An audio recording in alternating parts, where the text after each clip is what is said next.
Hello YouTube friend, welcome back to the Newcar TV channel. Don't forget to like, comments, subscribe and share.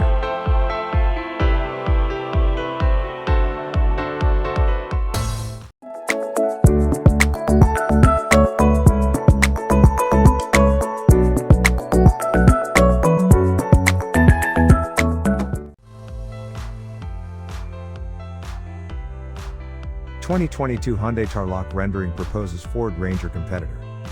A more conservative take on the automaker's first production truck. We got our first glimpse of Hyundai's first production truck in February this year. Named the Tarlac after a province located in the central Luzon region of the Philippines, the workhorse is envisioned with a more traditional body. At the front, we see an evolution of Hyundai's current design language and a fascia inspired by the Santa Fe and Palisade. In fact, this virtual truck apparently rides on a classic ladder frame, while the production version of the Santa Cruz is believed to be based on a unibody construction. This easily explains the more rugged appearance of the Tarlac, which is especially notable from behind. The side profile reminds us of the Mitsubishi L200/Triton, but, honestly, most one-ton trucks have a very similar shape. The rear end features tall taillights with a distinctive LED light signature. My design is intended to compete with the likes of Toyota Hilux, Mitsubishi Triton, and Ford Ranger, the designer explains.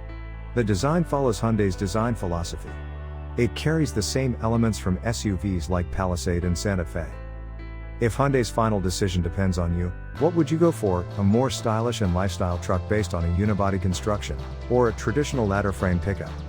Let us know in the comments section below. Thank you for watching this channel, wait for the next video and don't forget to like, comments and subscribe.